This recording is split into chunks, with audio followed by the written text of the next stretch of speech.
गाड़ी में मैं हाउस वाइफ हूँ। पहले तो इस बिजनेस के बारे में कुछ भी नहीं मालूम था, लेकिन मैं यहाँ पे आते आते सीखते सीखते बिजनेस के बारे में सब कुछ समझ गई हूँ। लेकिन मीटिंग में यहाँ पे आओ बोल के बुलाते थे, लेकिन क्या करना बोल के ऐसा सोचती थी मैं।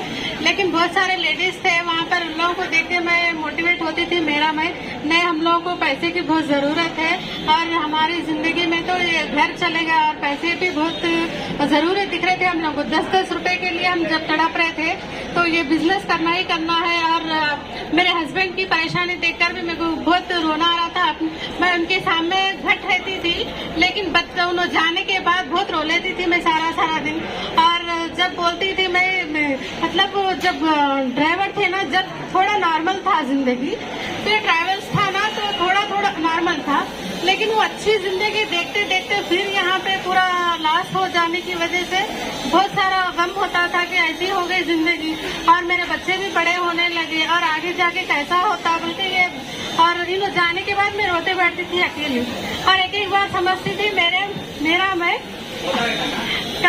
मतलब अम्मी अप्पा मेरे को कैसा शादी करके दे दिया, अगर आगे जाके कैसी जिंदगी होती, ऐसा सोच के मैं रो लेती थी। लेकिन कभी दिन उनको तकलीफ नहीं देती थी मैं, कि वो देखे नहीं जाता था वो पैसों की तकलीफ, और लोगों फोन करके गुस्सा करते थे। बहुत सारा अंदर से बहुत तकलीफ होती थी, लेकिन कभी दिन उनके सामने मैं बोलती नहीं थी।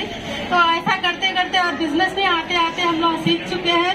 और बिजनेस में आते ही हम लोग को जैसा बिजनेस शुरू करते ही पैसे नहीं आते, लेकिन टीम आने के बाद में हम सीखने के बाद में सीखते सीखते हमको पैसे आने लगे। फिर हम छोटी गाड़ी लिए, उसके बाद और एक गाड़ी लिए, फिर अब ये गाड़ी लिए, और थोड़े दिन में हम खुद के घर में हम रहने लगेंगे। अब थोड़े दिन में रहने जा रहे हैं हमारे खुद के घर में। जब पहले हम मतलब घर बेचने के बाद दूसरी जगह जा रहे थे ना, तो मैं बहुत सारा 2-3 दिन से मैं रो रही थी, लेकिन उनके सामने मैं दिखा नहीं रही थी, तो इतनी तकलीफ हो रही थी।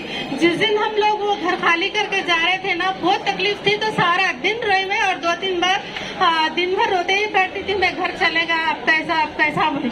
लेकिन बहुत थैंक्स वेस्टीज और विनिंग टीम में आने के बाद हमारी जिंदगी को लग्जरी जिंदगी बना दिए, और इतना अच्छा बिजनेस समझने के लिए मेरे हस्बैंड को थैंक यू।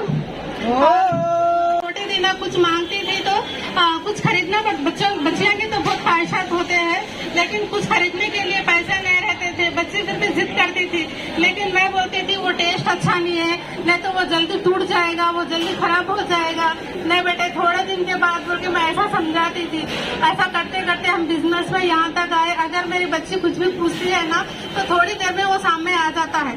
तो इतना अच्छा बिजनेस हम लोगों को दिखाए, और पूरे मेरे अप्लायंस को थैंक यू।